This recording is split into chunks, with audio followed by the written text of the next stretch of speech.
하나님 아버지, 저희의 마음문을 열어 주의 말씀을 깨달을 수 있는 지혜와 총명을 이 시간 저희에게 더하여 주시옵소서. 예수님의 성령의 가르치심이 이 시간 저희와 함께 해주시기를 우리 구주 예수님의 이름으로 기도합니다. 아멘. 안녕하세요. 초직교회의 안교교과 공부 시간입니다. 이번 교과는 제2기 마지막 안식일, 또 제목이 마지막의 모습들입니다. 이번 교과는 요나서를 공부하게 될 것이고, 또 다니엘서 5장을, 또 요한계시록 16장의 아마겟돈 전쟁의 일부분을 또한 공부하게 될 것입니다.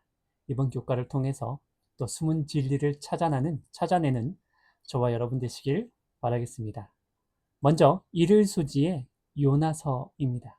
제목은 주저하는 선지자. 먼저 요나서를 한번 살펴보도록 하겠습니다. 요나서 1장 1절을 2절을 보게 되면 여호와의 말씀이 아미떼 아들 요나에게 임하니라. 여기까지 보면 그냥 단순한데요. 2절을 한번 보도록 하겠습니다. 너는 일어나 저 큰 성읍 니느웨로 가서 그것을 쳐서 외치라. 그 악독이 내 앞에 상달했음이니라 하시니라. 여러분, 이 말씀을 들으면 무슨 생각을 하십니까? 무엇이 딱 머릿속에 떠오르나요? 여러분, 이 요나서 1장 2절의 말씀은 요한계시록 14장의 세 천사의 기별을 연상시키지 않습니까? 네, 맞습니다. 바로 세 천사의 기별입니다. 심판의 기별입니다. 이 기별은 또한 창세기 18장에 나온 소돔과 고모라에서 외쳐진 세 천사의 기별이죠. 그 기별을 누가 받았냐면 요나가 받았습니다. 여러분, 재림성도는 이러한 세 천사의 기별을 받았습니다. 그런데 요나가 어떻게 합니까? 사명을 수행합니까? 아니요. 도망갑니다. 여기 오늘 제목처럼 주저합니다. 이 사건 속에서 이야기가 진행되어집니다. 예수님께서 마태복음 12장에 보게 되면 요나의 표적을 이야기합니다. 여기서 왜 요나의 표적을 이야기하냐면, 여기 보게 되면 요나의 표적을 통하여, 요나의 표적이 뭐죠? 예, 요나가 도망갔을 때에 하나님께서 대풍을 보내서 결국은 요나를 물고기 뱃속에서 3일 3여 동안 있게 하고 하나님께서 토해내시죠. 이 사건이 하나님을 믿지 않는 사람이라면 한 동화 같은 이야기예요. 그냥 신화 같은 이야기예요. 그런데 니느웨 사람에게는 이 요나의 표적이, 요나의 사건이, 이것이 하나님이 보낸 메시지임을 니느웨 백성은 인식했다라는 사실입니다. 그 사실이 니느웨 백성을 회개케 했다라는 사실이죠. 결국 유대인들이 예수님께서 수없이 많은 표적을 보여줬지만 결국은 그 표적을 통해서 그들은 그것이 하나님의 메시지임을 그들이 인식하지 못했다라는 사실입니다. 그래서 결국은 회개하지 안 했다라는 사실이죠. 이 사실들을 통해서 예수님은 말씀하십니다. 많은 표적을 보여줬거든요. 그러면 니느웨의 회개의 역사는, 세상 백성의 회개는 어떻게 이루어지는가? 먼저 니느웨 백성의 회개가 있기 전에 요나가 도망갔잖아요. 사명을 수행하지 못했잖아요. 그러니 누구의 회개가 먼저 앞서야 되냐면 요나의 회개가 앞서야 된다는 사실이죠. 여러분, 우리가 하나님의 백성으로 불림을 받았지만 우리는 사실 요나처럼 부족한 사람입니다. 주저하고 도망가는 우리들의 모습일 수밖에 없습니다. 그리고 도망가면서 요나가 배 밑에서 잠자고 있었죠. 그때에 하나님께서 태풍을 보냈는데도 불구하고 깨어나지 않죠. 하나님께서 표적을 통해서 뭔가 메시지를 전달하고 싶은데 요나가 잠자고 있었기 때문에 모르는 거죠. 일어나지 못하고 있는 거죠. 그때에 이방인 선장이 요나를 깨웁니다.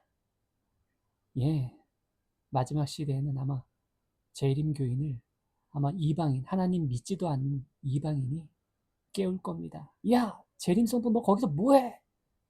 너 믿는 거 있어? 지금 세상이 난리야. 밖에 봐봐. 다른 개신교인들하고 하나님 이방 사람들이 지금 난리야. 세상 사람들이 난리야. 너희 뭐 하고 있어? 예. 그때서야 비로소 요나는 깨어납니다. 그때 깨어나고 나서 생각하죠. 태풍이 왔어요. 아, 이 태풍 누구 때문이다? 우연히 온 게 아니라 요나 때문이다. 나 때문이다. 라는 것을 요나는 뭐죠? 인식했다라는 사실이죠. 이거 굉장히 중요합니다. 하나님께서 메시지를 보냈는데 인식하지 못하면 이런 회개할 수 없습니다. 요나가 회개할 수 있었던 건 뭐냐면, 여러분 우리가 뭐 우연히 태풍이 일어났다고 자기 합리화할 수 있지 않나요? 그런데 요나는 그렇게 생각하지 않았다라는 사실이죠. 아, 나 때문이구나. 내가 하나님의 사명을 수행하지 못했기 때문이구나. 결국 이 사실 하나가 Who are you? 너 누구야? 라고 했을 때에 말하죠. 그가 대답하되 나는 히브리 사람이요 바다와 하늘과 땅과 바다를 지으신 여호와 하나님을 믿는 사람입니다. 여호와 하나님을 경외하는 사람입니다. 예. 결국은 요나는 요나의 사명을 다시 정체성을 회복하는 회개를 이루게 되어집니다. 여러분 이 회개가 세상 백성을 니느웨 백성을 회개시켰듯이 세상을 회개시키십니다. 그래서 하나님의 메시지를 보면 침례 요한도 회개하라 천국이 가까워하느니라. 물론 그 메시지가 이방인에게도 적용되는 거지만요. 침례 요한의 메시지는 철저하게 그 메시지는 하나님을 믿는 하나님의 백성 유대인에게 던진 메시지였다는 사실이죠. 여러분 요나서는요. 재림교인에게 던져지는 메시지입니다. 결국 요나의 회개로서 요나가 회개의 사역을 이루게 되어집니다. 하나님의 사명을 성취하게 되어지죠. 그런데 여기 약간의 문제가 있었습니다. 회개의 사역을 하면서요. 보니까 요나가 회개해서 40일이 지나면 니느웨가 무너지리라 라고 말을 했습니다. 그러면 40일 후에 니느웨가 무너져야 되잖아요. 그런데 안 무너지는 거죠. 예. 그러니까 요나가 화를 냅니다. 하나님을 향하여 대듭니다. 여러분, 우리는 하나님의 일을 하면서 좀 더 겸손할 필요가 있습니다.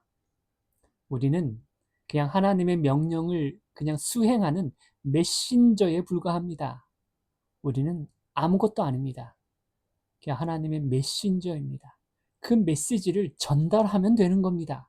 그리고 그 결과는 내가 책임지는 게 아니라 하나님이 책임지십니다. 하나님이 전하라고 했으니 우리는 전달하기만 하면 되는 겁니다. 그런데요, 요나는 화를 내죠. 왜요? 하나님은 분명 하나님의 예언이 성취되어집니다. 그럼에도 불구하고 어떤 이에 더디다고 생각하는 것 같이 라고 되어 있습니다.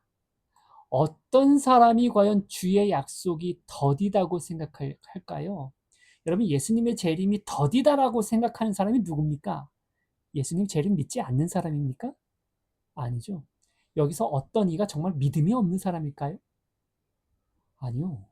제 생각에는 보니까 어떤 누구보다 재림을 기다리고 믿는 사람입니다. 그런데 어떻다고요? 더디다고요. 여기 보게 되면 40일이 지나면 니느웨가 무너지리라 라고 말했던 걸 보니까 아마 요나도 성경 예언을 통해서 예언적 시간을 확신했었던 것 같습니다. 우리 재림교인은 예언적 시간을 명확하게 갖고 있는 사람 아닙니까?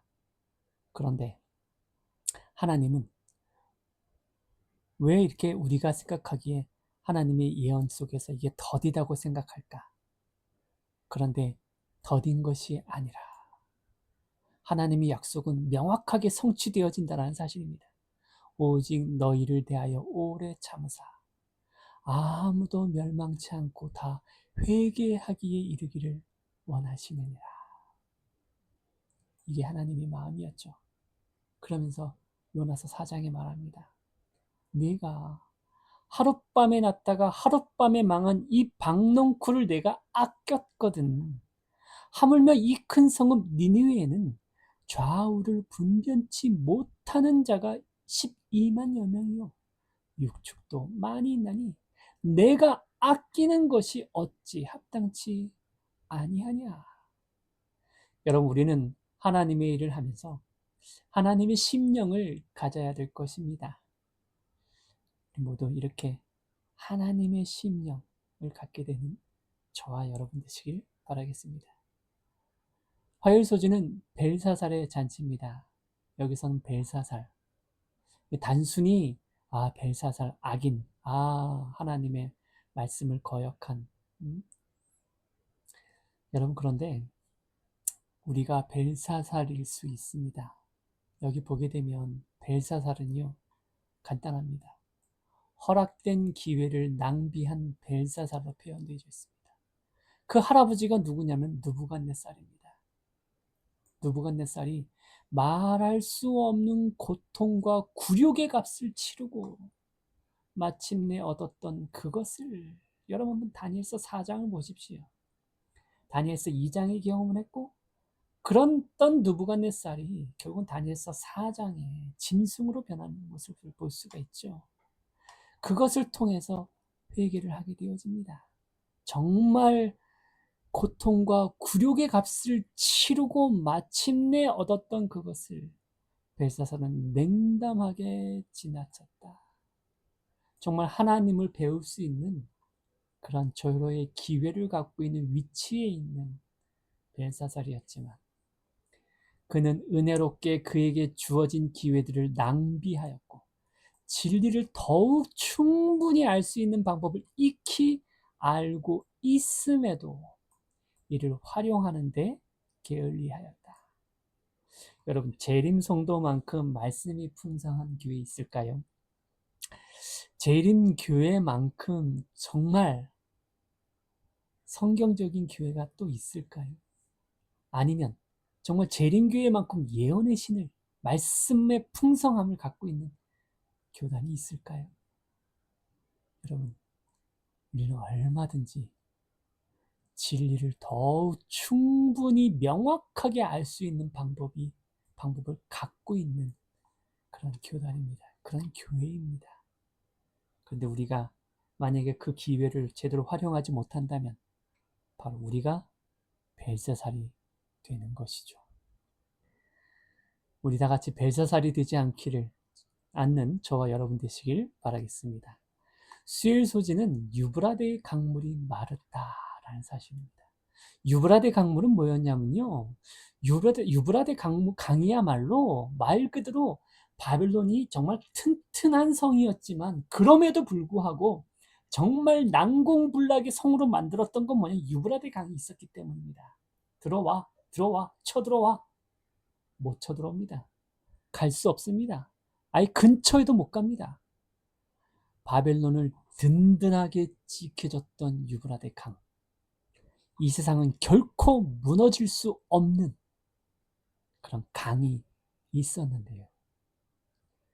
그런데 이 강이 마르게 되어집니다. 어떻게 이 세상이 무너질 것인가?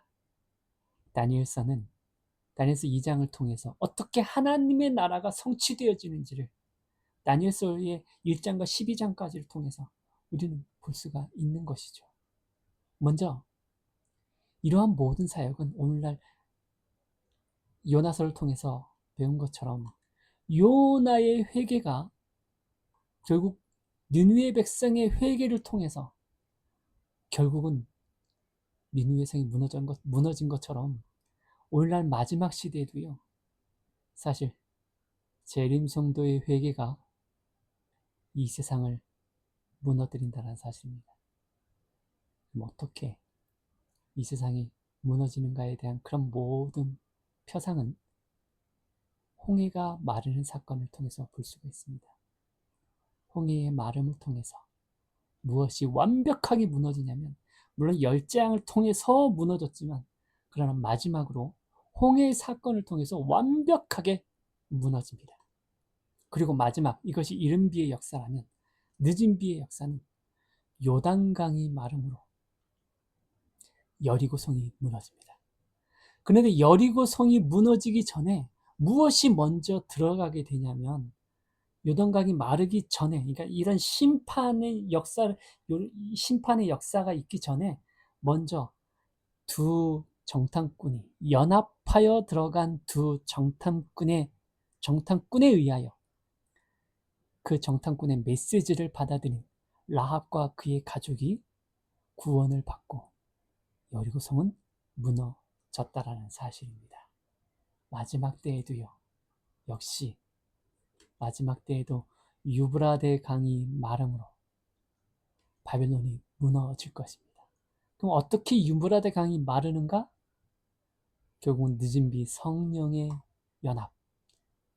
결국 이것은 마지막 재림 성도의 연합이 결국 마지막 시대에 바벨론을 무너뜨리고 예수님의 재림을 맞이하게 될 것입니다. 오늘 교과를 통해서 과연 그렇다면 예수님이 회복하고자 하는 것은 무엇인가? 여기서 고레스가 등장합니다. 마지막 시대에는, 마지막 때에 결국 예수님이 등장하면서 회복하고자 하는 것이 있습니다.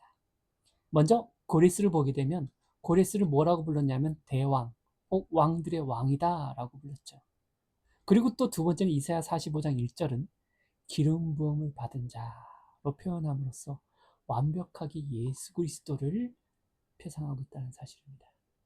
그리고요, 구약의 역사가 물론 말라기가 마지막 장이긴 하지만, 그런데 구약의 역사는 역대하 36장에서 마지막을 보여주고 있습니다. 역대하 36장 23절은 이렇게 끝납니다. 바사왕 고레스는 말하노니 하늘의 신 여호와께서 세상 만국으로 내게 주셨고 나를 명하여 유다 예루살렘에 전을 건축하라 하셨으니 너희 중에 무릇 그 백성된 자는 다 올라갈지어다. 너희 하나님 여호와께서 함께 하시기를 원하노라 하였더라. 여러분, 고레스가 한 일이 무엇입니까? 결국은 나를 명하여 예루살렘 전을 건축하라 하셨으니 라고 되어 있습니다. 예수님이 회복하고자 하고 세우고자 하는 것이 있습니다. 여러분, 예수님께서 십자가를 통해서 세운 것이 있습니다. 결국 교회를 세우셨고 그 교회는 하나님의 성전이죠. 성소입니다. 여러분, 왜 성전을 건축하려고 했을까요? 왜 성소를 지으려고 했을까요? 우리 룻기서를 보게 되면요, 나오미와 룻을 구원하려면 성문에 나아가서 심판을 베풀어야 합니다. 성소가 있어야 심판을 베풀 수가 있습니다. 그래야 하나님의 백성을 구원할 수가 있습니다. 예수님은요, 십자가의 피로써 성전을 지으셨습니다. 그래서 예수님께서요, 너희가 이 성전을 헐라 내가 3일 만에 일으키리라. 예수님께서 하나님 보좌 우편에 서셨습니다. 왜요? 왜 하나님 보좌 우편에 서셨어요? 우리를 구원하시기 위해서. 그래서 필히 뭘 열어야 되냐면 성소의 문을 열어야 됩니다. 오픈해야 됩니다. 사단은요, 구원받지 못하게 하려고 못 열게 합니다. 딱 성소를 무너뜨리죠. 그러니까 사단의 공격의 타겟이 뭐냐면 성소를 무너뜨리는 것이죠. 그리고 또 성소를 무너뜨릴 뿐만 아니라 그 타이밍을 바꿔버립니다. 시간을 바꿔버리죠. 그래서 뭡니까? 안식일을 공격합니다. 그래서 구약의 이스라엘 백성들이 예루살렘으로 복귀하게 되면서 회복한 것이 뭐냐면 딱 두 개입니다. 성전을 짓게 하고 느헤미야 13장을 보게 되면 느헤미야를 보게 되면 성소를 짓고요. 성전을 짓고요. 13장 5절에 보게 되면 느헤미야가 안식일을 회복합니다. 왜냐하면 백성들을 우리를 구원하시기 위해서는요. 성소의 문을 그 타이밍에 안식에 열어야 되거든요. 그래야 우리를 심판하고 우리를 구원할 수 있으시기 때문입니다. 여러분, 우리가 더 깊은 연구를 통해서 한번 우리가 벨사살처럼 우리에게 주어진 좋은 기회를 낭비하지 않게 되길 바라고, 이번 교과를 통해서 우리가 더 깊이 있게 성소와 안식일에 대해서 더 깊이 연구하게 되는 여러분 되시길 바랍니다. 그래서 다니엘서 7장은요. 사단 작은 뿔의 공격이 타켓이 안식일이고요. 두 번째 다니엘서 8장에서 작은 뿔은 성소를 공격합니다. 그래서 하늘 문을 열지 못하게 만듭니다. 그런데 요한계시록을 한번 보십시오. 거기서 하늘 문이 열립니다. 누가 여셨어요? 예수님이 십자가의 피로써 그 문을 여셨습니다. 그것이 열렸기 때문에 우리가 믿음으로 구원을 얻을 수 있는 것입니다. 여러분, 우리의 삶 속에서 정말 안식일의 시간적 타이밍 속에서 진정한 참된 구원을, 실질적인 삶 속에서 구원을 경험하는 저와 여러분 되시길 바라면서 오늘 말씀을 마치도록 하겠습니다. 감사합니다.